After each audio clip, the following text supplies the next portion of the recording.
Bonjour et bienvenue à notre webinaire hebdomadaire qui s'appelle Revue technique de marché. Aujourd'hui, c'est le 8 mars 2018, on a 18 heures. On est avec vous pour retrouver les analyses d'aujourd'hui avec Laurent Albi, le président de la FAT. Bonjour Falco, quel, bonjour à tous. quel bonheur d'être avec toi. C'est réciproque. Voilà, donc on a, vous êtes des beaux garçons, merci Hervé. Donc on a, ça commence bien cette émission. Donc, on va essayer de rester sérieux ce soir parce que c'est assez intéressant. Donc, les marchés, ils ont monté aujourd'hui. Il y a Trump, le président des États-Unis, qui va nous dire quelque chose cet après-midi dans l'horaire US ou ce soir chez nous. S'il Ouais. y a, comment ça s'appelle, les tarifs Douanier. douaniers, j'appelle le Voilà, nouveau mot français, augmentation, hein, donc ou pas. voilà, Donc, ça fait tout bouger les des marchés barrières ou pas. douanières sur l'acier, le métal. Voilà, on va voir si effectivement il y va, mais je pense que c'est sûr hein, maintenant. Hein. Ah oui. Et qu'est-ce qu'on avait dit sur le CAC 40, dans le 100% marché mardi? On avait dit On payait. indécisie, Non, alors on pas avait dit, alors sûr, petite position. dans 100% marché, on avait dit indécision Ouais. à court terme, hein, puisque Ouais. les produits, c'est du court terme. Donc, on avait dit indécision, mais Ouais. on était proche d'une zone Prudent. de support. Et donc, on passait à l'achat, Ouais. mais avec encore des tailles de position Tout petit. réduites, Ouais.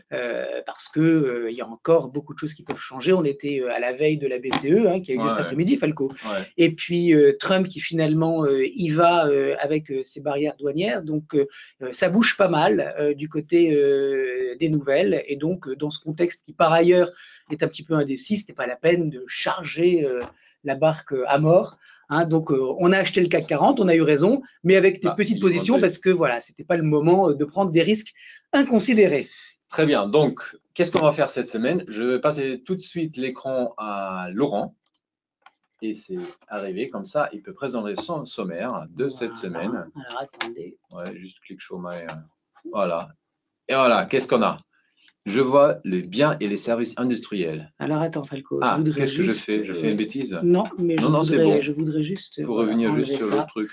Voilà. Alors. Parfait. Le sommaire, chers amis, de ce jeudi 8 mars. Alors, on a eu des questions par email cette semaine, comme d'habitude. Et c'est drôle parce qu'on a l'impression que vous pensez tous un petit peu à la même chose.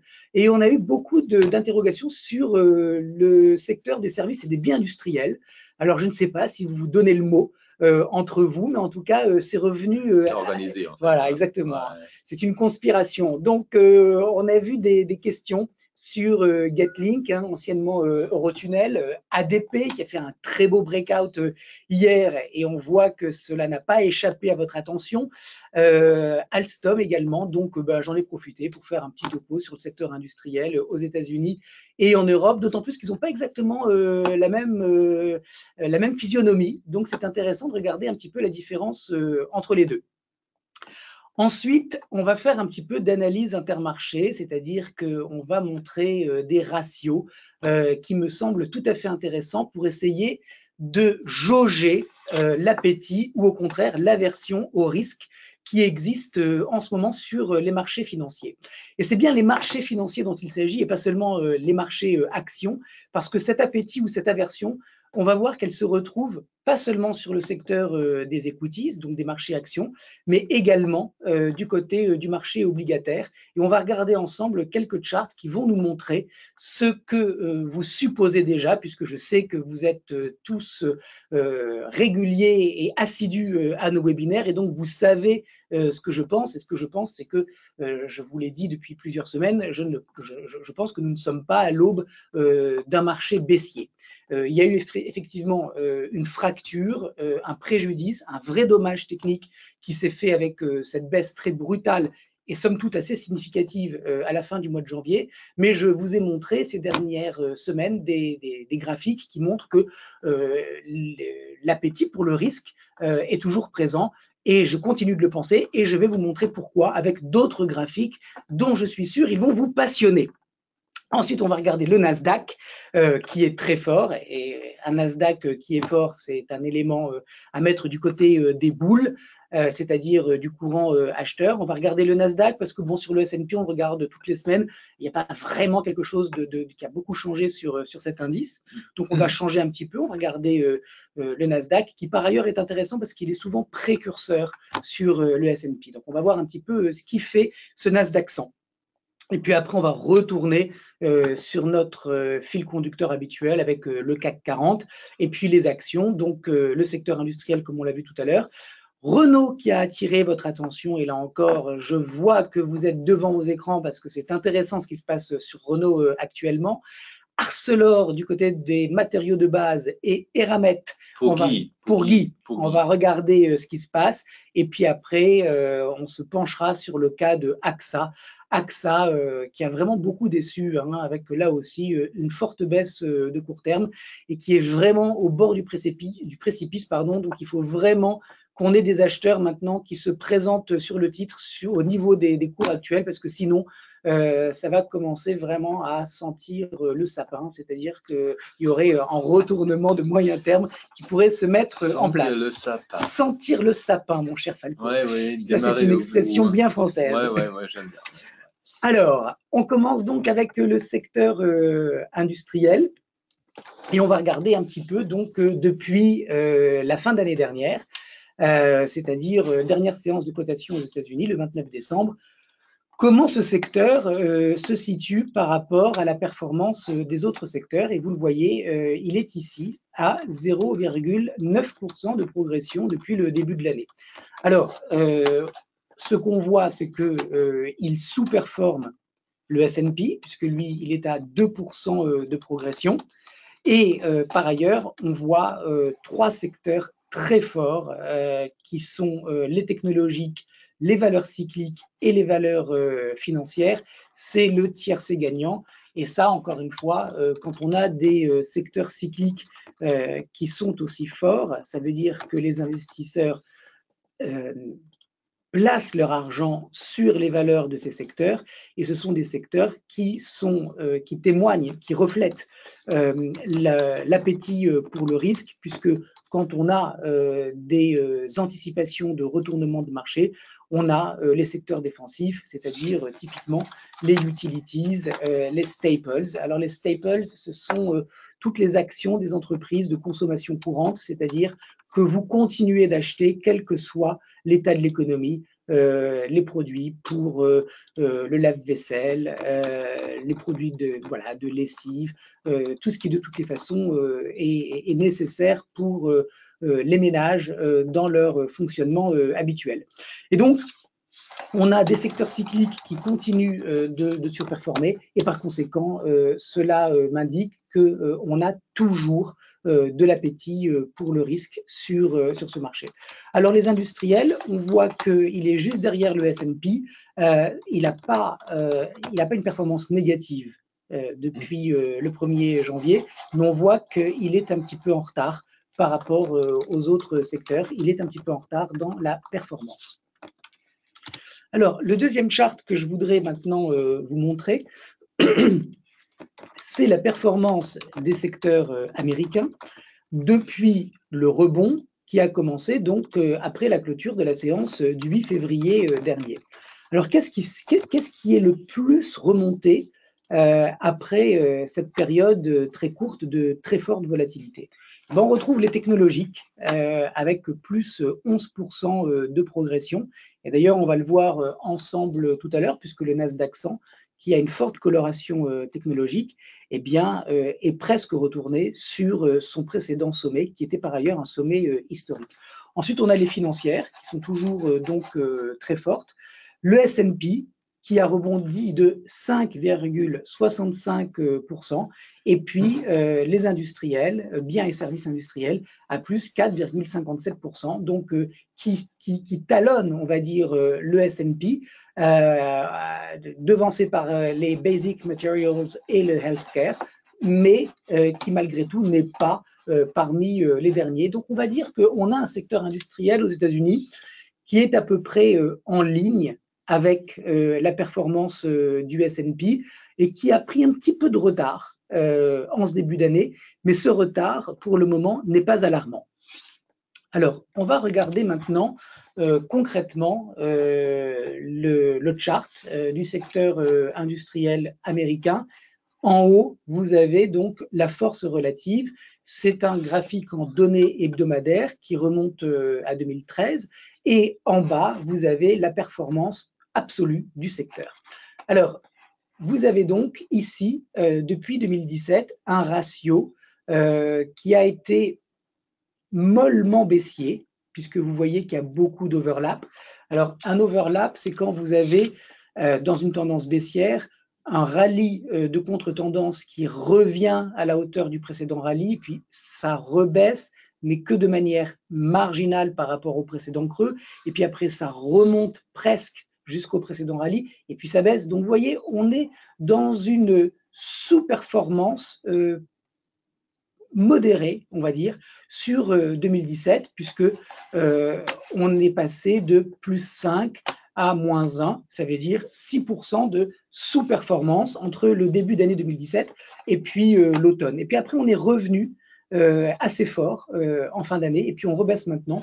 Alors, concrètement, ça veut dire qu'on est dans un range en termes de performance entre 4% et moins 1%. Ça veut dire que, pour simplifier, on a un secteur industriel américain, hein, puisqu'on est aux États-Unis, qui performe en ligne avec le S&P, le SP500.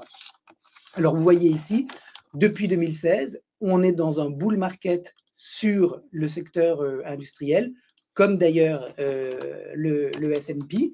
Là, on voit qu'il y a eu une très nette surperformance du secteur, même si vous voyez ici, on a fait un aplat. Ça veut dire que le S&P a sûrement baissé un petit peu.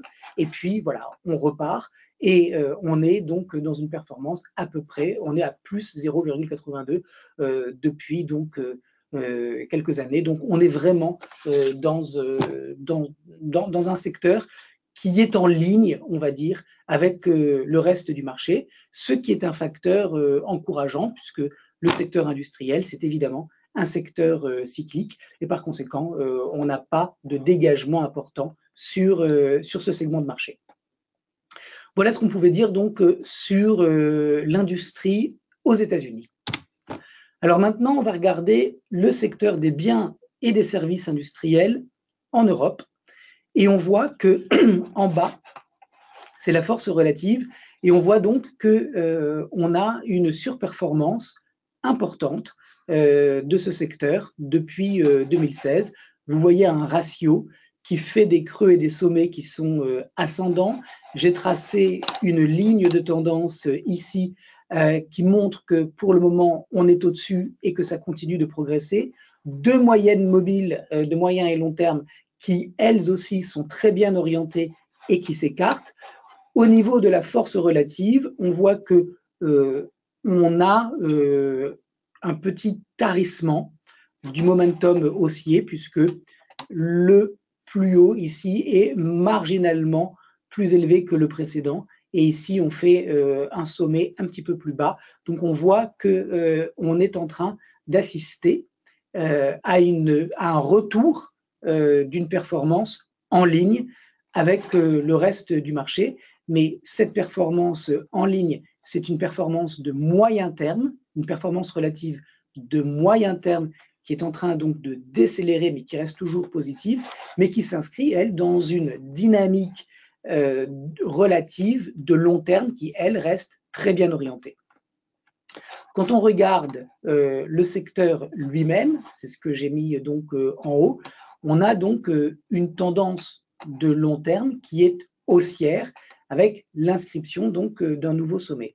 En revanche, quand on regarde cette partie-là, c'est-à-dire le moyen terme, c'est-à-dire ce qui s'est passé depuis 6-8 mois, on voit que le secteur a enfoncé le support intermédiaire et par conséquent, on n'est plus haussier à moyen terme sur l'industrie européenne. Nous sommes neutres puisque vous le voyez, ce support a été enfoncé.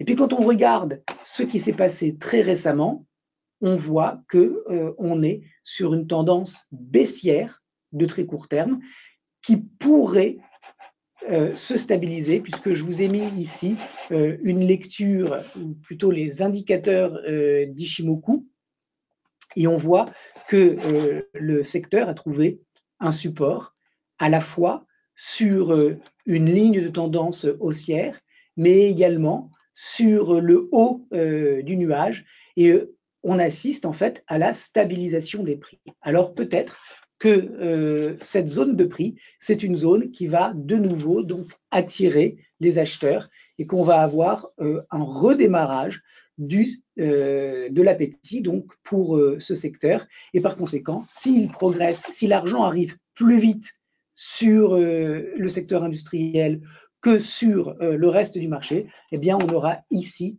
un redémarrage de la force relative, l'inscription d'un nouveau sommet et donc un ratio qui fera un nouveau plus haut. Voilà, donc en synthèse, on peut dire qu'aux États-Unis, on a un secteur industriel qui est en phase avec le reste du marché. Et en Europe, on a un secteur qui surperforme, dont la surperformance s'est un petit peu détériorée depuis quelques semaines, mais on est justement sur un très beau niveau technique qui potentiellement est un niveau d'achat. On reste donc à moyen terme, vous le voyez, même si on est neutre, on peut effectivement, sur cette zone, en attendant de voir comment la semaine va se terminer, être sur un redémarrage donc, du courant acheteur et qui pourrait donc revisiter le précédent sommet à 560. Alors, est-ce qu'il y a des questions non, il y en a par pas rapport du tout. à ce que je viens de dire? Non, pas du tout. Ok. Alors, ok. Alors, il y a Pierre qui demande si effectivement je pourrais mettre les légendes en phase oui, avec les graphiques. Ok, bah, Pierre, je le ferai la prochaine fois. Je voulais te dire ça exactement pour la prochaine émission. C'est pour ça que je ne t'ai pas interrompu. Exactement. Bah, écoutez, design. Pierre, c'est préparé soigneusement par Laurent. Il ne peut pas changer dans l'émission. Et du coup, je me dis non. On le fait pour la semaine prochaine. Je ne dis rien. Je laisse. Très bien. Voilà. Bon, bien noté, Pierre. On le fera. Alors, on va regarder maintenant, puisqu'il y a eu donc un élément nouveau à la fin du mois de janvier, ça a été donc l'émergence d'une crainte sur une inflation aux États-Unis qui accélérerait plus vite que prévu, qui générerait donc de la part de la Réserve fédérale un agenda plus resserré sur la hausse des taux, puisqu'on passerait effectivement de 3 à 4 remontées des taux cette année. Et donc, des investisseurs qui ont pris peur et qui, après les mois de très très forte, ou plutôt de très très faible volatilité en 2017, période qui par ailleurs était tout à fait anormale puisqu'on n'avait aucun repli sur le S&P et un appétit acheteur qui continuait d'arriver. Et sur cette hausse des salaires de 2,9% par an qui n'était pas attendue, eh bien, il y a eu un décalage important. Et donc, depuis qu'il y a eu ce décalage, les marchés sont convalescents et en fait, toute la question que les investisseurs se posent, c'est est-ce que ce décalage, c'est un repli dans un marché qui reste haussier, autrement dit, une opportunité pour renforcer des positions longues ou pour passer acheteur, ou est-ce qu'au contraire, c'est le début d'un marché baissier? Et donc, c'est une question qui vaut cher parce que c'est effectivement toute une allocation stratégique d'actifs qui doit être arbitrée en fonction de la conclusion qu'on va avoir. Alors, comme je vous le disais tout à l'heure, mon biais est haussier. C'est-à-dire que je pense que les fondamentaux macroéconomiques et les fondamentaux des entreprises continuent d'être solides et que ce consensus partagé par toute cette communauté d'investisseurs, qui est un consensus acheteur, de confiance, eh bien, il va en falloir plus pour le faire changer. Et en fait, c'est pour ça qu'on dit la tendance est votre ami, parce que pour faire évoluer un consensus, il va falloir beaucoup, beaucoup d'énergie et d'événements successifs qui vont faire que le consensus haussier va se dégrader et qu'on va, par conséquent, être sur une nouvelle séquence qui va être baissière. Alors, pour mesurer l'appétit des investisseurs, il y a une question, Falco? Oui, il y a une question, en fait, de Yves. Faut-il acheter une Harley Davidson avant les nouvelles taxes contre Trump? D'accord. Donc, on répondra tout à l'heure, Yves. Donc, je continue sur ma lancée. Donc, on regarde en fait l'arbitrage qui est fait, qui est réalisé entre différents secteurs, des secteurs qui sont cycliques et qui donc sont achetés par les investisseurs quand ils pensent que le cycle économique va continuer de croître, de grandir.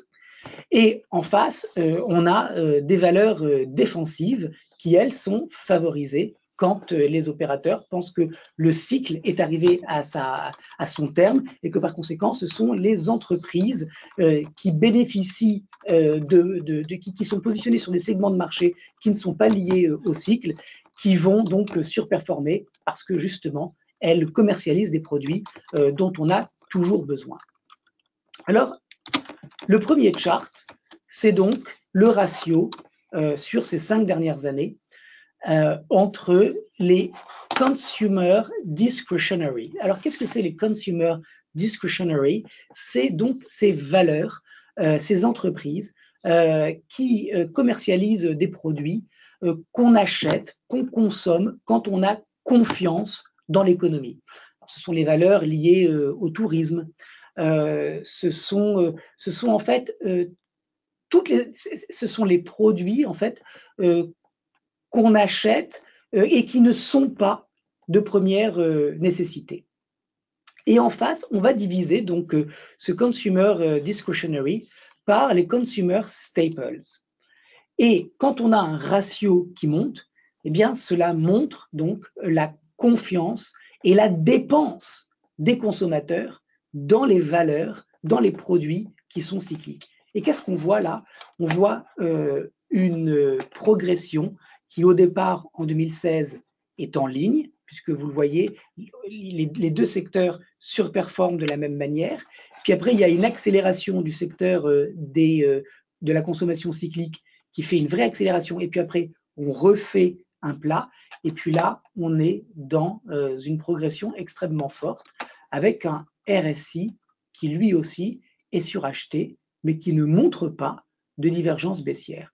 Autrement dit, le premier élément d'information qui est encourageant sur la possibilité d'une continuation haussière de moyen terme aux États-Unis, eh bien, c'est ce ratio. C'est le fait que vous voyez bien que les institutionnels, les gérants, continuent de préférer acheter des valeurs cycliques que des valeurs défensives. Et ça montre qu'il y a une confiance dans la continuation haussière de la bourse américaine. Quand on regarde un autre marché, un autre segment qui n'a aucun rapport, c'est le marché obligataire. Et là, ce que j'ai fait, c'est que j'ai divisé 2 ETF. Le premier, c'est un ETF. Alors, un ETF, qu'est-ce que c'est? C'est un fonds indiciel qui regroupe, qui est constitué d'actifs qui sont donc, en l'occurrence là, le HYG, c'est un ETF, un fonds indiciel d'obligations high yield. Alors, qu'est-ce que c'est les obligations high yield? On ne va pas faire un cours maintenant sur la typologie des différents titres de crédit, mais pour que vous compreniez rapidement, lorsque les entreprises empruntent de l'argent, eh bien, il y a toujours un risque de défaut. C'est-à-dire qu'elles cherchent de l'argent sur le marché, elles vont émettre du papier, et les investisseurs vont donc prêter de l'argent aux entreprises en achetant des obligations. Ils prennent un risque, lequel? eh bien, un risque de crédit si effectivement l'entreprise fait faillite. Et puis, il y a également un risque lié à la remontée des taux. Donc, quand les opérateurs ont confiance dans la robustesse des entreprises qui demandent, qui empruntent de l'argent, ils vont préférer prêter à des entreprises dont la solidité financière est un petit peu plus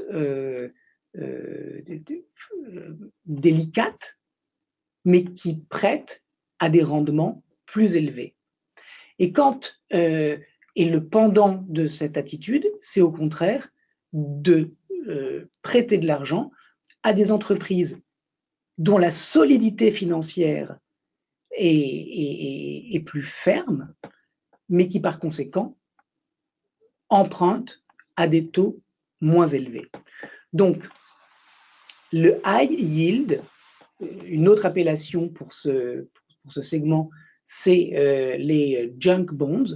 Ce sont des entreprises donc qui ont un risque plus important que ce qu'on appelle le investment grade, mais cette classe d'actifs est favorisée lorsque les investisseurs pensent que, justement, ces signatures de moins bonne qualité ne représentent pas un risque de défaut important.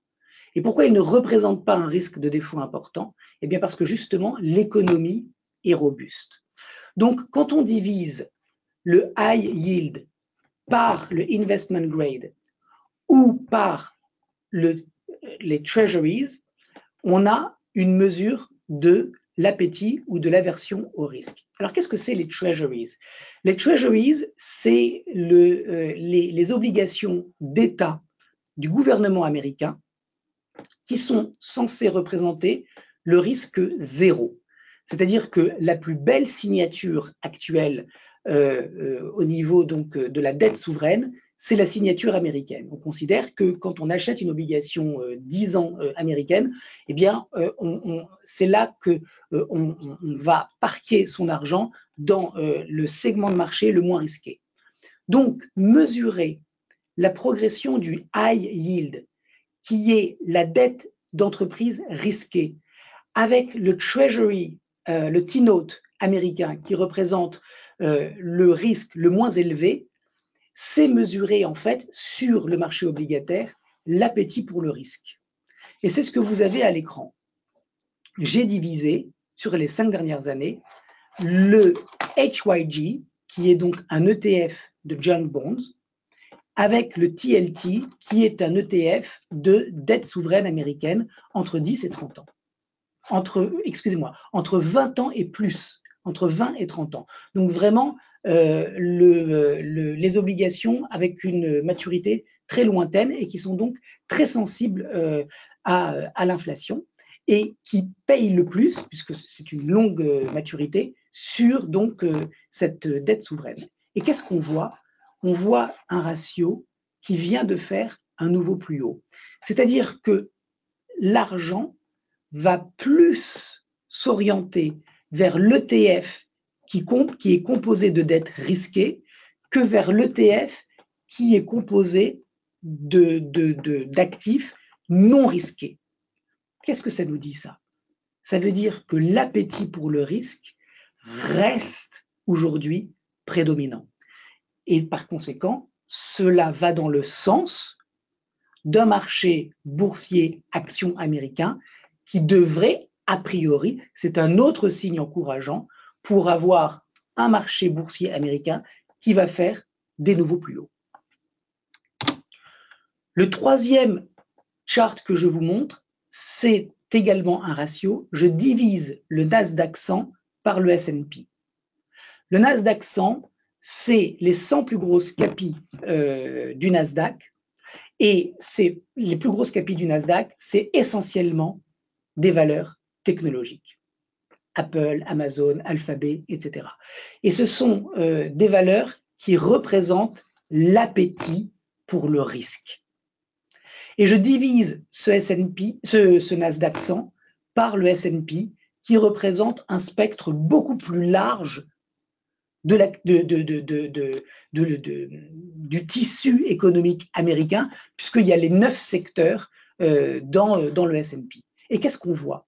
On voit que le secteur technologique est en très nette surperformance par rapport au S&P.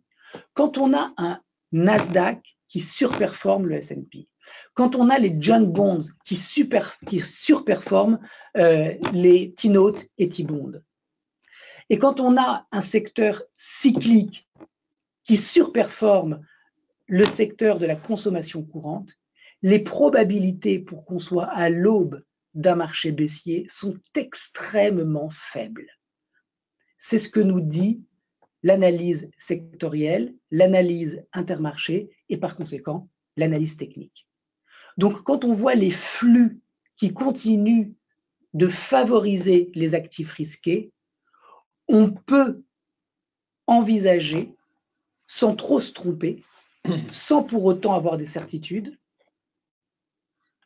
l'inscription d'un nouveau sommet sur les marchés américains parce que l'argent continue d'arriver donc sur ces actifs risqués. Voilà, c'est ce que je voulais partager avec vous cette semaine et je partagerai avec vous d'autres charts la semaine prochaine sur cet appétit pour le risque parce que dans cette période d'incertitude où on peut tout à fait lire qu'on part dans un marché, dans un bear market, etc., eh bien ce n'est pas mon scénario, ce n'est pas le scénario central que j'ai. Alors, encore une fois, il ne faut jamais avoir de certitude, mais j'ai trop d'indications qui me montrent qu'il y a encore des fondamentaux robustes sur les actifs risqués qui montrent que l'argent continue de favoriser ce segment pour être baissier. Oui, Franco. Il y a Roger qui dit excellent. Bon, merci Roger. Vous pensez tout ça parce que je suis aussi moi-même bluffé d'avoir appris dans peu de temps autant de choses en fait. Donc ça c'était excellent, merci beaucoup Laurent. Donc il y a Pascal qui nous pose la question, pourrait-il faire quelque chose de similaire pour l'Europe car les flux ne viennent pas de l'Europe? Alors, quand je vous ai montré la performance du secteur industriel par rapport au Stoxx 600 et que je vous ai montré que le ratio était en hausse, hein, attendez, je vous le remontre, le ratio, parce que voilà. Quand je vous montre un ratio du secteur industriel européen qui surperforme l'ensemble du secteur européen depuis 2 ans, c'est le même message. Le secteur industriel, c'est clairement un secteur qu'on va privilégier quand on pense que le cycle économique n'est pas terminé et que les entreprises du secteur industriel vont continuer d'afficher une amélioration de leurs bénéfices, de leurs marges, etc. Donc, c'est le même travail. Ce travail, c'est un travail donc de force relative où on voit où est-ce que l'argent va. En fait, je vous l'ai déjà dit plusieurs fois, l'analyse technique, ce n'est ni plus ni moins que l'analyse des flux d'argent. Et quand on fait des ratios, on voit de quel secteur l'argent sort et dans quel secteur l'argent va. Et là, l'argent va clairement depuis 2 ans dans le secteur industriel européen, même si effectivement il y a un petit ralentissement des flux, on est quand même dans une tendance haussière de long terme qui est indéniable. Et là, on est sur le prix, la performance absolue, sur une zone potentielle d'achat. Donc, c'est le même travail, Falco. C'est le même, je ne sais plus qui est-ce qui a posé la question, Pascal, mais c'est exactement le même travail. Et Auguste qui dit très, très bien. Voilà. Ok, continue. Alors on va regarder, puisqu'on a parlé de la force du Nasdaq actuel, on va maintenant regarder effectivement ce que fait le Nasdaq. Et vous le voyez, le Nasdaq 100, il a dévissé de manière sévère, mais il est remonté de manière évidemment moins rapide, mais malgré tout d'assez belle manière. Il est allé à 0,5% près chercher le précédent sommet. Sur cette résistance, il a reflué.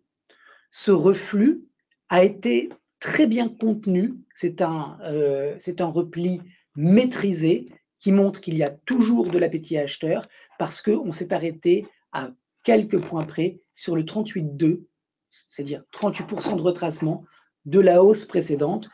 Un 38% de retracement dans un rallye, c'est quelque chose de tout à fait normal. Et derrière, on est reparti de manière très significative, d'autant plus que vous le voyez, on est maintenant au-dessus de cette moyenne mobile à 45 périodes. Alors, je prends 45 parce que tout le monde prend 50 et que j'aime avoir une moyenne mobile au chouïa près un tout petit peu plus réactive.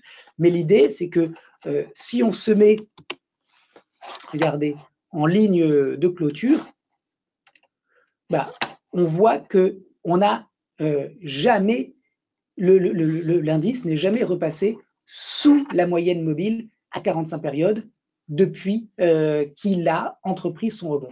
Donc là aussi, c'est un facteur qui est positif, qui me laisse penser qu'il y a une possibilité de voir dans les prochains jours le Nasdaq 100 faire un nouveau sommet historique et par conséquent de voir une confirmation, une nouvelle confirmation du trend haussier de moyen et long terme.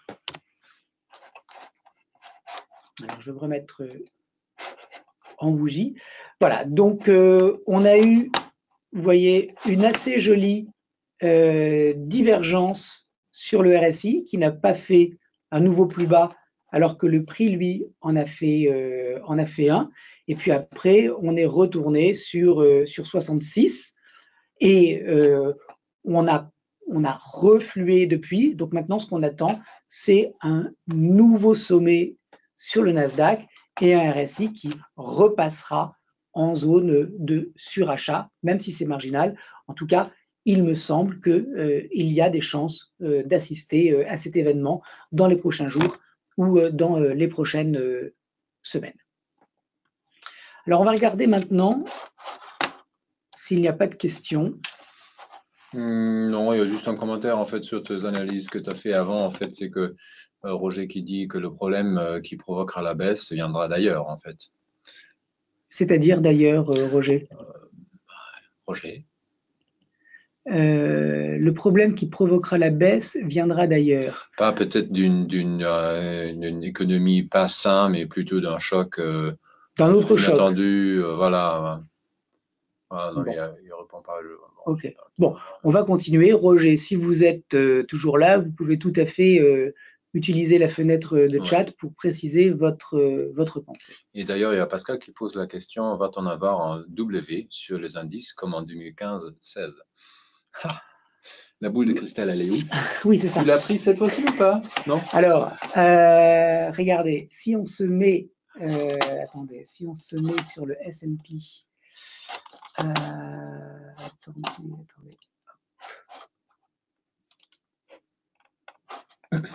Alors,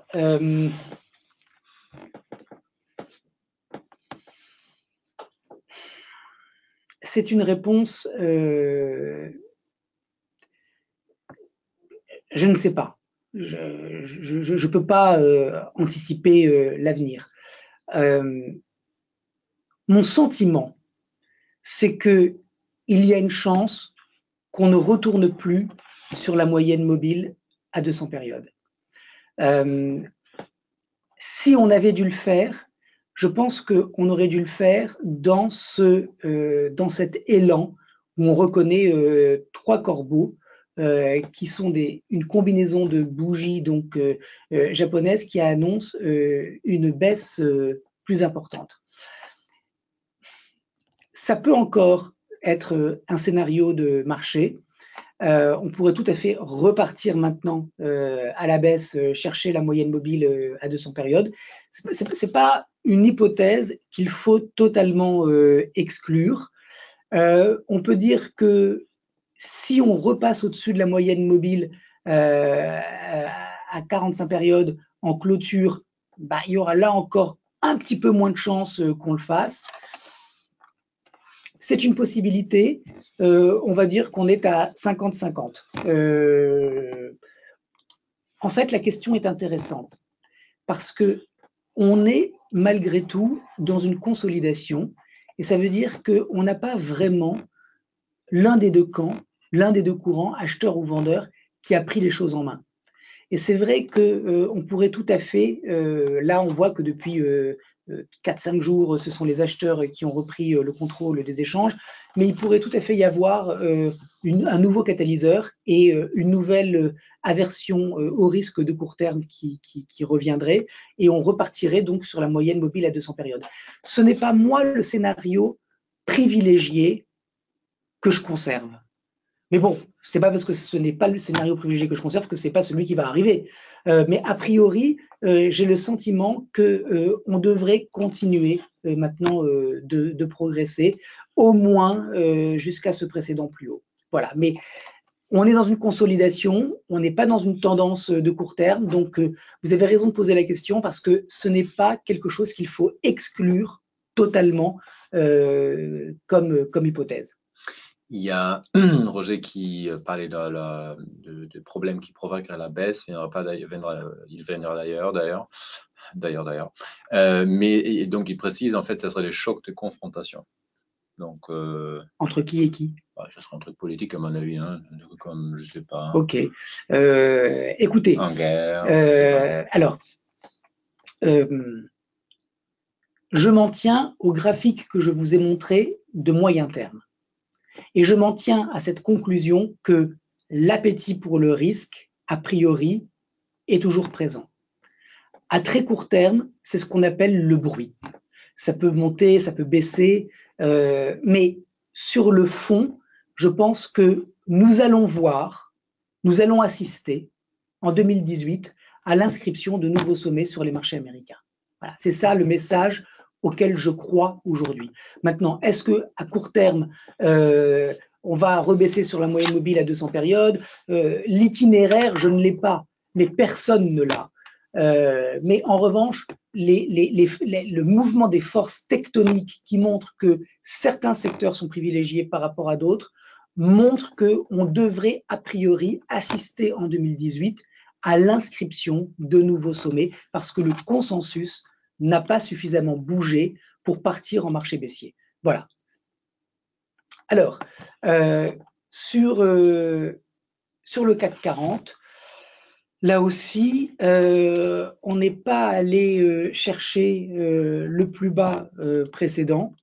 On a rebondi au-dessus. Et puis maintenant, si le marché, comme il est 7h-20, le marché a donc clôturé, ça veut dire qu'on a comblé le gap. Hein.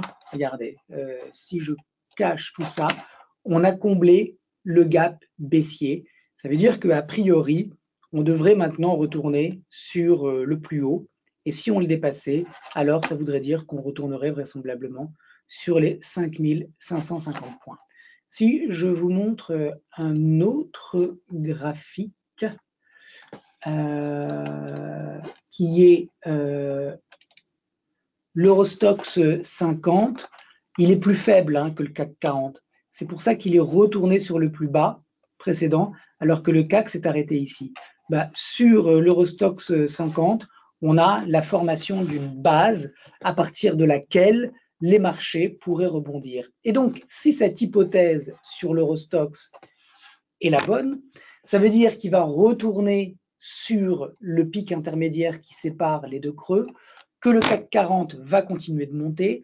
On sait maintenant que les indices européens ne peuvent pas monter sans les indices américains.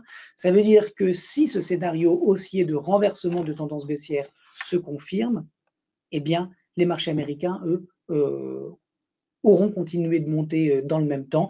Et le Nasdaq, lui, quand l'Eurostoxx 50 il arrive là, du côté du Nasdaq 100, il aura vraisemblablement fait un nouveau plus haut.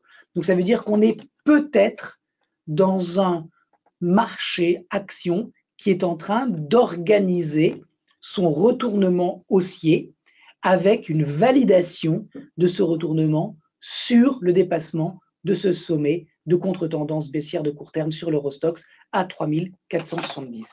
Comme le CAC est plus fort, il n'est pas retourné sur 5050, il s'est arrêté avant, et il va par conséquent, a priori, retourner sur ce sommet plus rapidement que l'Eurostoxx. Il y a Patrick qui nous pose la question, tu peux le dire, et sur le CAC 40, non, ma question, et sur le CAC 40, pour quelles raisons que l'on fait le. Oh, ouais, non, alors. Oyo, c'est quoi? Je ne sais pas. Je sais pas. On ne comprend pas votre question, Patrick. Alors, reformulez-la pour qu'on puisse vous répondre. Et sur le Nasdaq 100 en daily, il y a Michel qui pose la question si on est dans un triangle d'hésitation. Non, on n'est pas dans un triangle. On est dans rien du tout sur le Nasdaq. Regardez, attendez, je vais nous mettre en ligne de clôture. Je vais faire ça. Attendez. Voilà. Excusez-moi. Voilà.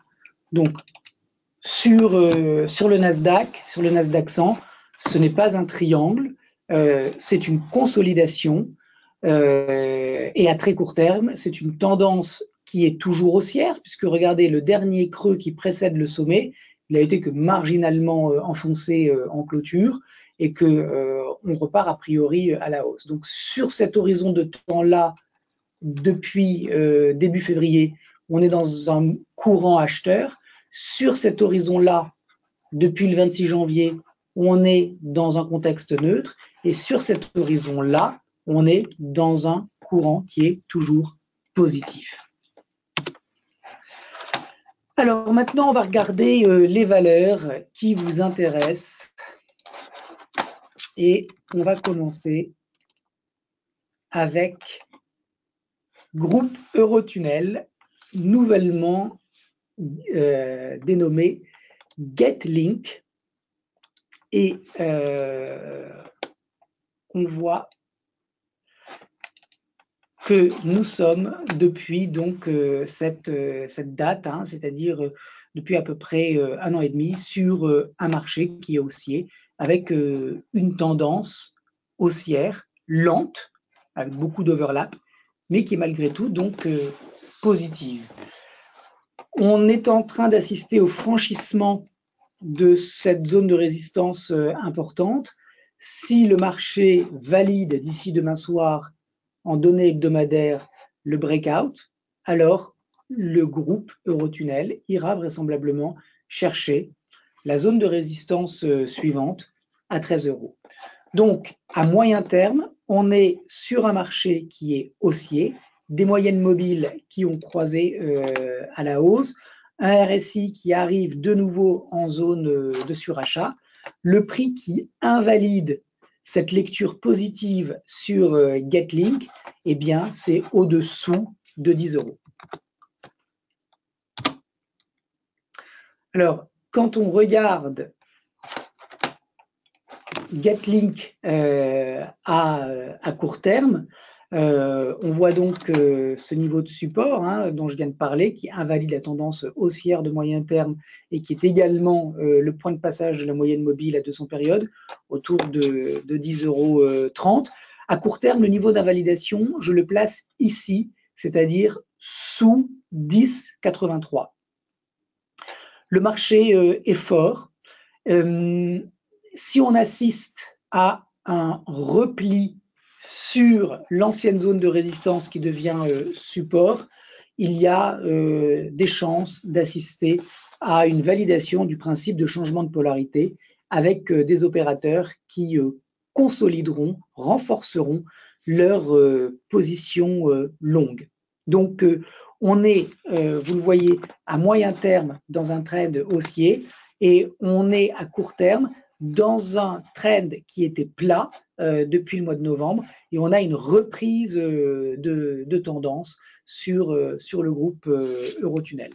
Alors, comme je vous le disais, l'objectif, il est autour de 13 €, c'est-à-dire, vous voyez, sur cette zone ici, à 13 €, représenté par ce segment rouge. Ça peut progresser jusqu'à cette zone avant d'avoir des prises de profit significatives.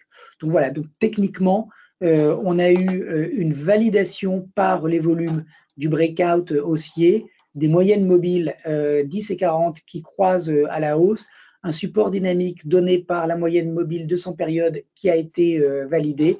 On doit assister a priori à la continuation du courant acheteur sur Eurotunnel. ADP maintenant, aéroport de Paris. Là aussi, le chart, la valeur vous intéresse et c'est facilement compréhensible, hein, puisque on est en train d'assister à l'inscription d'un nouveau sommet historique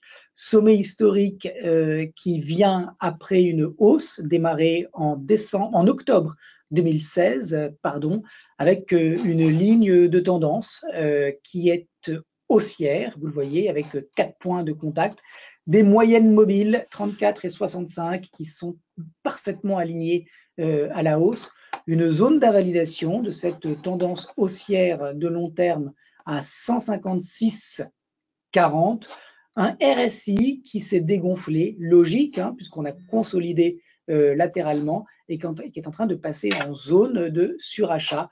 Autrement dit, si la bougie hebdomadaire clôture comme celle que vous avez à l'écran, eh bien, ça veut dire qu'on devrait assister là aussi sur ADP à une continuation donc de la hausse.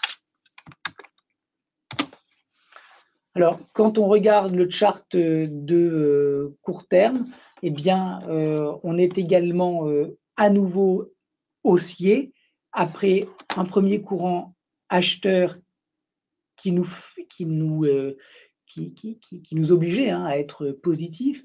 On est ensuite passé sur une tendance latérale et puis on reprend un trend haussier avec un breakout qui a été réalisé hier. Et aujourd'hui, on a une confirmation de l'appétit pour le titre avec un nouveau sommet donc inscrit. Vous voyez ici, on a eu en fait en séance sur cette journée du 23 février, on a eu en séance un breakout et puis après on a clôturé à l'intérieur du range. Regardez, c'est plus du tout la même psychologie, hein, sur le marché. Là, on a des opérateurs qui tiennent leur position longue à la clôture du marché. C'est-à-dire que autant sur ce doji, ils hésitaient, autant sur ces 2 dernières bougies, il n'y a plus aucune hésitation. Nous avons des investisseurs qui recherchent ADP pour diverses raisons et qui tiennent leur position à la clôture. Autrement dit, on a un consensus qui est positif, acheteur, sur le titre. À court terme, il ne faut pas réintégrer cette zone de consolidation, parce que ça voudrait dire que on retourne à l'intérieur de toute cette zone d'incertitude. Non, il faut continuer de progresser. Si on revient sur cette ancienne résistance, ça sera vraisemblablement là aussi une zone de support et on aura des opérateurs qui ont déjà mis des ordres en carnet, des ordres d'achat limite pour effectivement profiter d'un retour s'il devait avoir lieu sur 169,50. Est-ce qu'il y a des questions, Falco? Il y a Jean qui nous pose la question, si Vinci achète ADP, qu'est-ce qui se passe entre les deux titres en fait? Il peut se passer plein de choses. En général, le titre de l'acheteur baisse. On l'a vu avec AXA, qui a racheté un réassureur américain, XL Group, pour, je crois, 14 milliards de dollars. Et le marché a considéré que c'était surpayé et le titre a été puni. Il y a eu une ouverture de gap baissier et il y a eu un très fort décalage. Si demain, Vinci rachète ADP et qu'on considère que, alors c'est sûr que le titre d'ADP montera, enfin c'est sûr, il y a de fortes chances qu'il monte, et le titre de Vinci, si le marché considère qu'il a bien négocié cet achat, eh bien Vinci peut tout à fait progresser. On a déjà vu des titres progresser lors d'OPA ou de fusion, et si on considère que Vinci surpaye ou achète mal, si c'est la perception qu'a le marché, eh bien Vinci peut baisser. Voilà, donc tout dépendra de la transaction qui est faite. Merci Laurent. Alstom. Alors, vous le voyez, là, on est dans un contexte différent, hein, toujours secteur industriel. On est dans un contexte différent parce que nous sommes en présence d'un titre dont la tendance de long terme est haussière et la tendance de moyen terme, elle est plate. Elle est plate parce qu'on a fait un plus haut ici à 36,60 et qu'on a fait ici un plus haut à 37,39, mais qu'en clôture, on n'est pas allé tellement plus haut que le plus haut précédent. Donc, quand on se met en ligne de clôture, on voit qu'il ce sommet, il est marginalement plus haut que le précédent. Mais surtout, elle est plate parce qu'au niveau des supports, eh bien, on voit qu'on n'est plus dans une séquence de supports ascendants, mais de supports équivalents. Et donc, on est ici dans un trading range. Alors, ce trading range pourrait tout à fait se matérialiser par la formation d'un double top.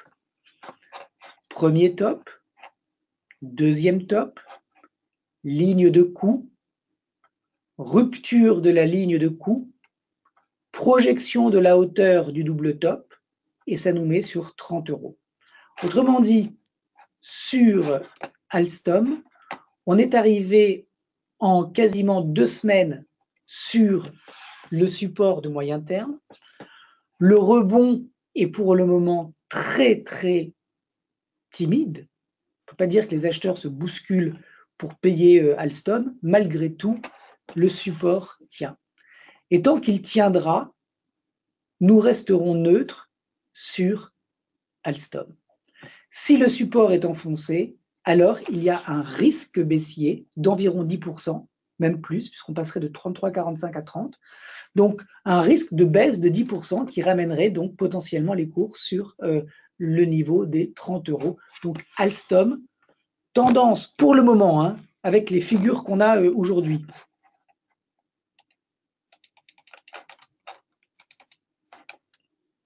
Pour le moment, sur Alstom, la tendance de long terme est haussière. La tendance de moyen terme montre l'équilibre dans le rapport de force vendeur-acheteur. Et puis, à court terme, on voit qu'on est là aussi donc dans le trading range, qu'on a une dynamique de dépréciation des cours de 37 à 33, qu'il y a eu effectivement un rebond, mais qui a été vraiment modeste, qu'on revient maintenant sur le support, qui par ailleurs est le point de passage de la moyenne mobile à 200 périodes, et que là aussi, on est neutre sur Alstom parce que la tendance baissière de court terme serait validée sur rupture de support, où on aurait là pour le coup 2 sommets baissiers et 2 creux qui le seraient également. Et donc nous aurions donc 2 creux et 2 sommets baissiers 2 à 2, et ça serait donc l'émergence d'une tendance baissière de court terme et d'un retournement à moyen terme. Pour le moment, ça n'a pas l'air de vouloir beaucoup rebondir, mais en même temps, ça ne casse pas le support. Donc, on est sur un niveau d'achat. Et tant que les cours évolueront au-dessus de ce niveau, eh ben, on reste dans une dynamique baissière neutralisée et on attend de voir si c'est ce niveau au-dessus de 35 qui sera dépassé ou ce niveau à 33 qui sera enfoncé. Renault. Alors, je vous mets un peu d'histoire. Renault, elle n'est pas facile, parce que regardez ce qui se passe depuis 2015 sur le titre. C'est beaucoup de consolidation. Il n'y a pas de progression, en fait. Il y a des progressions intermédiaires, mais le sommet du printemps 2015, on est toujours dessous. Ça veut dire qu'on est dans un marché qui, à long terme, est plat. Okay ? Tendance de long terme, c'est-à-dire depuis 2 ans, 2 ans et demi, tendance plate sur Renault. En revanche, quand on regarde à moyen terme, c'est-à-dire depuis l'été dernier, août dernier, on est dans un mouvement très lent d'appréciation des cours, puisqu'on est passé de 74 à 91, on a assisté à la latéralisation des cours, et puis redémarrage haussier vers l'ancienne résistance, moyenne mobile qui s'écarte, on doit avoir un joli RSI, voilà, qui arrive sur la zone de surachat, donc c'est pas mal. Maintenant, ça c'est ce que j'avais écrit avant, donc attendez, je vais passer, parce qu'on l'avait déjà analysé ensemble, et je disais qu'à moyen terme, il fallait absolument passer au-dessus de 92 pour envisager plus de hausse vers la précédente résistance. Alors le problème de Renault, c'est que quand on se met à court terme, on a envie d'acheter parce qu'on se dit, mais la tendance était plate et on vient de faire un breakout. Sauf que quand on élargit l'horizon de temps, et c'est pour ça que je vous ai souvent répété, quand vous êtes sur l'horizon de temps sur lequel vous intervenez ou l'horizon de temps que vous analysez, il faut toujours aller sur l'horizon de temps d'un degré supérieur pour essayer d'avoir un peu ce qu'on appelle the big picture et voir effectivement où sont les niveaux qui remontent à plusieurs années. Et on voit bien qu'on a une très grosse zone de résistance ici qui date de 2015 et que cette zone, elle est toujours active. Comment on sait que cette zone, elle est toujours active? Regardez la taille de la mèche. On est allé dessus et tout de suite, il y a eu un courant vendeur qui est revenu et qui a calmé direct l'appétit acheteur. On est passé de 100 à 96, donc une dépréciation de 4% très rapide. Et maintenant, toute la question est de savoir, est-ce qu'on va assister à la sortie de ce range ou est-ce que Renault va rester sous la résistance? Alors pourquoi c'est important de revenir en arrière? Parce que moi, soit effectivement, on avait mis, enfin, soit quelqu'un avait mis un ordre d'achat stop sur Renault à 92,20 et puis il visait les 99,50, les 100 euros. Et il est déjà, en fait, il a été exécuté en entrée et exécuté en sortie le même jour. Soit maintenant, on n'a pas tellement d'intérêt, je trouve, à rentrer parce que le stop, il est loin. On est à 95. Le stop, il est en fait sous 85. Ça fait un petit 15% de risque. C'est inenvisageable. Et puis surtout, on est beaucoup plus près de l'objectif que du stop. Donc sur Renault, on est certes à court terme sur une phase d'appréciation, mais on a quand même au-dessus des cours une zone que j'ai mis, vous voyez, en rouge, une zone de résistance très importante qui pourrait faire que les vendeurs vont repasser à l'offensive. Alors, si la zone de résistance est franchie, ça ne veut pas dire que l'analyse technique ne fonctionne pas et que les résistances ne fonctionnent pas. Non, c'est exactement le contraire. C'est-à-dire qu'on a une zone qui a été une zone de vente depuis 2 ans et cette zone n'est plus une zone de vente. Ça veut bien dire que la psychologie, que la perception des investisseurs sur Renault a changé, puisque ce qui était considéré comme cher, résistance, ne va plus l'être. Si ça ne l'est plus cher, ça veut bien dire que l'appréhension, que l'anticipation des perspectives de l'entreprise a changé et que si la résistance est franchie, eh bien, les investisseurs voient une promesse de continuation d'appréciation vers 104, 106, etc. Donc, une résistance qui est dépassée, cela signifie que la psychologie collective partagée par l'ensemble des investisseurs a évolué et que ce qui était considéré comme une zone de prise de profit, que ce qui était considéré comme cher, eh bien, ne l'est plus. Et ce n'est plus cher alors que ça l'était avant, parce que les fondamentaux de l'entreprise ont changé, parce que les fondamentaux du secteur ont changé, ou parce que peut-être qu'il y avait un risque marché qui fait qu'à cette période, le marché a baissé et que le marché va monter. Donc, vous voyez bien qu'une résistance qui est franchie, c'est un signal très important. C'est un signal que le marché a évolué et que les acheteurs ont en fait absorbé toute l'offre qui arrivait sur le marché et qu'en ayant absorbé toute l'offre, eh bien, il n'y a plus de vendeurs et donc le marché va se libérer à la hausse. Il y a Roger qui demande, Renault, très exact, il fallait rentrer sur 84, 85, puisque la moyenne était supérieur. Alors, effectivement, sur Renault, il fallait une proposition acceptable aurait été de rentrer sur ce support. Pourquoi? Parce que si la personne faisant ce trade avait tort, elle avait un stop très très serré. Et donc un stop très serré, ça veut dire qu'elle se dit, si j'ai tort, je perds peu, et si j'ai raison, je gagne énormément. Et ça, c'est le principe du trading. C'est le principe du ratio rendement-risque. Quand je rentre en position, je risque peu, mais quand je gagne beaucoup. C'est essentiel parce que quand on trade, on a tort une fois sur deux. C'est ça les stats. Okay, on a tort une fois sur deux. Donc les amateurs, ils veulent avoir raison. Les pros, ils ne font que gérer leurs risques et ils ne font que gérer la perte maximale qui se passera s'ils ont tort. Donc les professionnels, quand ils rentrent sur le marché, savent par avance combien ils vont perdre s'ils ont tort. Donc rentrer sur ce niveau de support, c'est effectivement une idée de trading. Puisque si on ne sait pas si on a raison ou si on a tort, on n'a aucune idée. On est dans une consolidation ici. On ne sait absolument pas qui domine. Mais on se dit que si on a tort, on ne perd pas beaucoup. Et si on a raison, c'est le jackpot. Voilà. Donc, sur Renault, payer près des supports, c'est effectivement une bonne idée, d'autant plus qu'on est sur un marché qui est latéral. On continue. Arcelor. ArcelorMittal, qui est dans une tendance haussière de long terme, démarrée donc début 2016.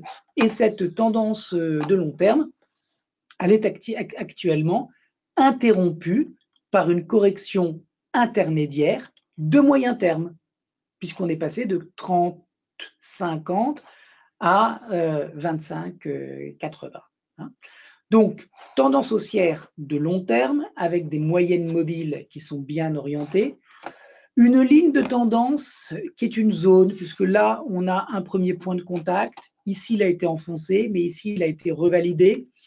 Ici, on a un extrême, un excès baissier qui vient chercher 17,70. Voilà, on a plutôt une zone de trendline entre 25,78 et 24 qui correspond à peu de choses près aux moyennes mobiles. Le vrai niveau, parce que les trendlines, c'est subjectif, vous prenez deux techniciens de marché, ils vont tracer deux lignes de tendance différentes. Okay, les moyennes mobiles, moi j'ai choisi celle-là, un autre technicien va en choisir d'autres. Tout ça, ce sont des éléments subjectifs. La seule chose qui soit factuelle, objective et analytique, c'est ce dernier creux qui précède ce dernier sommet. C'est-à-dire que le niveau qui invalide la tendance de long terme, c'est une clôture sous 23,64. Okay, c'est cette petite polarité entre cette zone de congestion qui a été donc capée par ce niveau entre 23 et 23,60. Et puis après, on l'a dépassé, on est revenu dessus. Et puis, c'est en revenant dessus que ça devient pivot et que la correction s'interrompt et qu'on repart à la hausse. Donc, le marché est construit ainsi que, à long terme, le niveau d'invalidation, il est sous ce niveau à 23,60 sur ArcelorMittal. Donc, à long terme, ArcelorMittal haussier. À moyen terme, on voit qu'il y a une interruption donc, qui est baissière.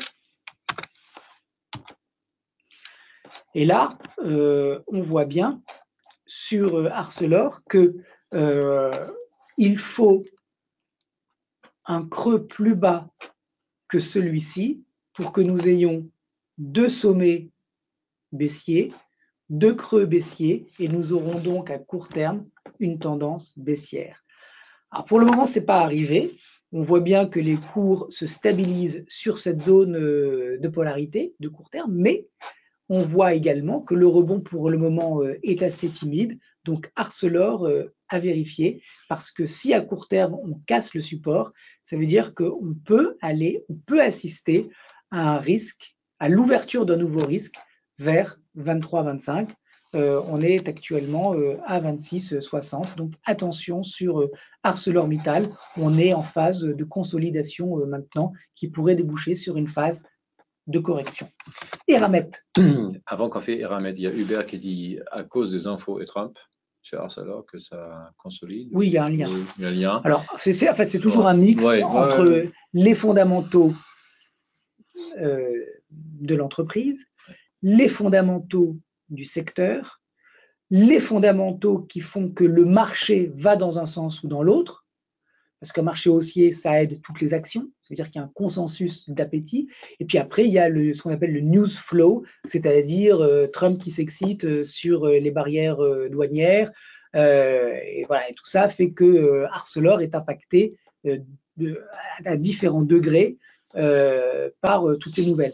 Mais de toutes les façons, au-delà de ce que l'on est en train de dire, on voit bien que depuis le 1er janvier de cette année, Arcelor souffre. Ça n'a aucun rapport, vous voyez, avec les nouvelles des barrières douanières. On voit bien qu'on est dans une correction intermédiaire. Donc, il y a de toutes les manières une dépréciation des cours qui a commencé il y a 2 mois. Laurent, oui. Il est 7h10. On termine avec Eramet. Je suis d'accord. On ne peut pas ne pas parler d'Eramet. Je suis d'accord. Guy, est-ce que vous êtes avec nous? Alors, Eramet, tendance, on va se mettre comme ça. Voilà. Tendance de long terme haussière, hein, je veux dire, c'est assez simple à voir, on est dans une phase d'appréciation très nette. On voit malgré tout à moyen terme, donc vous voyez, à chaque fois, je fais la distinction des différents horizons de temps. Long terme, haussier. Moyen terme, on voit que ça bute. Ça bute sur 124 €, puisqu'on n'a pas réussi à dépasser le précédent sommet. Alors maintenant, peut-être qu'on a fait un petit pullback et qu'on va dépasser, hein, on ne sait pas. Donc, on est haussier à long terme sur Eramet. À moyen terme, tant qu'on est au-dessus de ce niveau à 105 €, on est également haussier. Maintenant, quand on regarde le titre, on voit qu'il y a peut-être quelque chose qui est en train d'arriver sur Eramet. C'est l'hypothèse d'une figure d'épuisement en cours de formation. Ça serait un wedge, c'est-à-dire un biseau ascendant, et ce biseau signalerait une correction. Alors, premièrement, le biseau n'est pas validé. Les cours évoluent toujours au-dessus de l'oblique haussière. Deuxièmement, les prix évoluent toujours au-dessus de la moyenne mobile à 45 jours.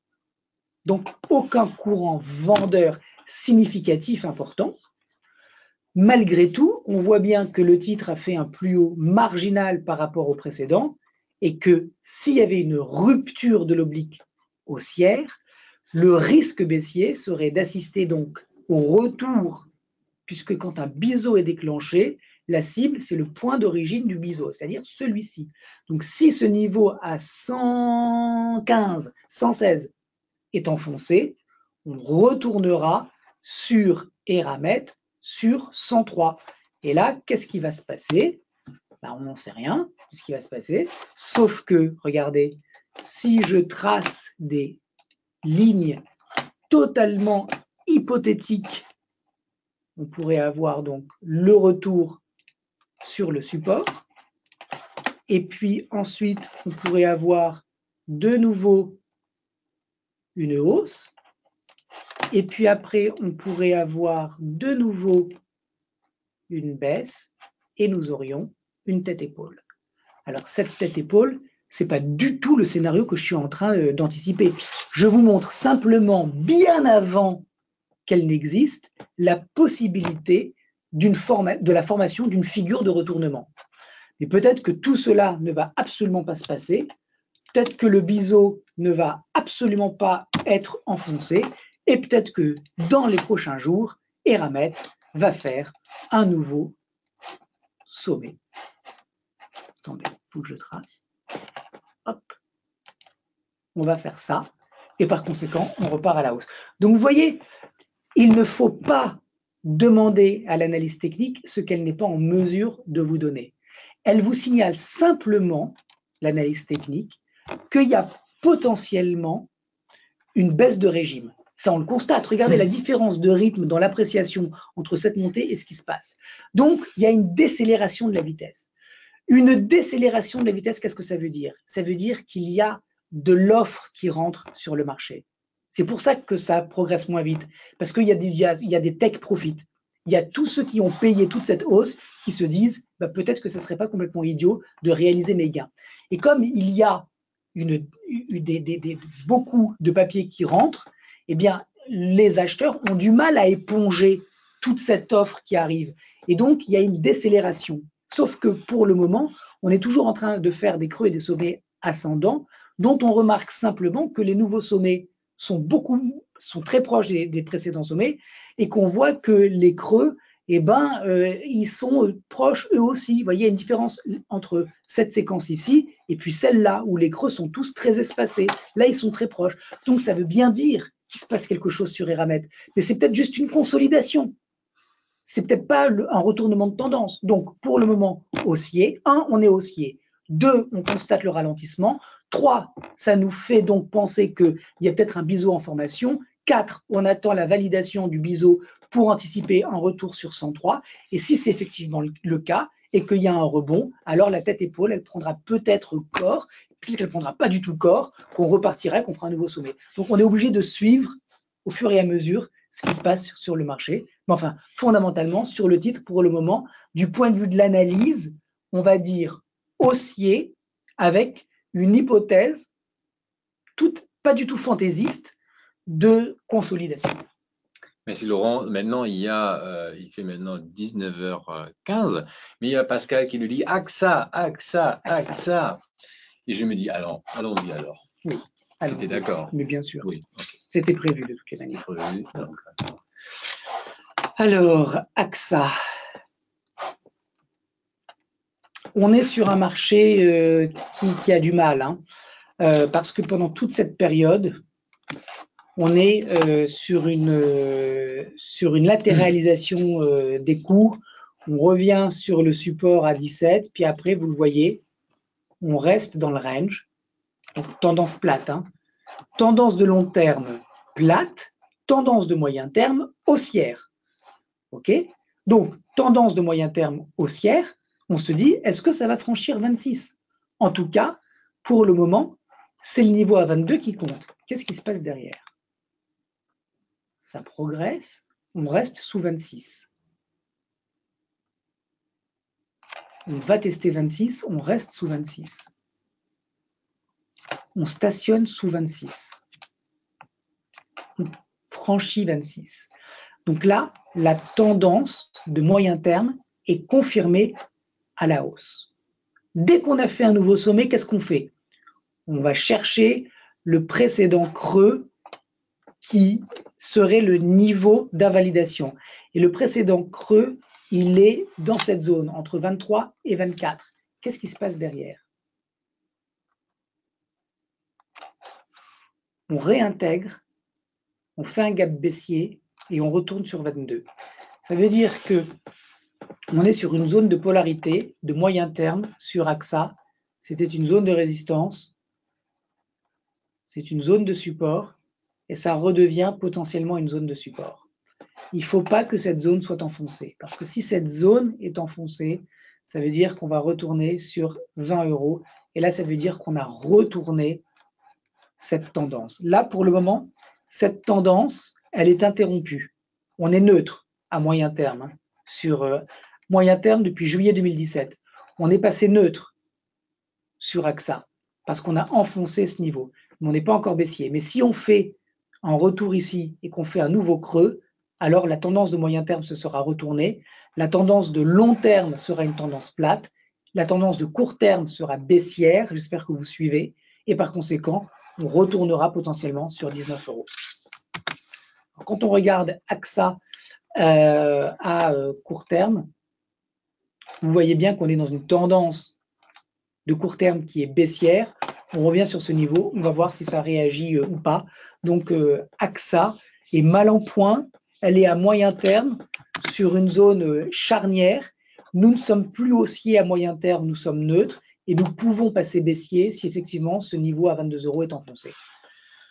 Voilà, chers auditeurs, nous avons terminé. C'est incroyable, déjà fini. Nous avons terminé, déjà fini, il est 19h20, nous avons dépassé le temps réglementaire de 20 minutes. J'espère que ce n'était pas trop long pour vous, je crois pas, que ça vous a intéressé. Vous restez tous avec nous, donc comme un peu répondre, merci, bonne soirée à vous aussi, comme vous êtes en train de nous écrire dans notre chat. Donc je me dis merci Laurent. Merci à tous, merci Falco. Je peux parler encore ce soir. Oui, je pourrais encore parler. 1 heure. Absolument. intense. Donc, merci beaucoup à vous d'être avec nous et on se retrouve la semaine prochaine, mardi, Absolument. 100% marché et jeudi soir à 18h pour une nouvelle revue technique des marchés avec le président de la FAT, Laurent Albi. Merci Falco, beaucoup merci à tous d'être avec pour nous. ce soir et à bientôt. Au revoir.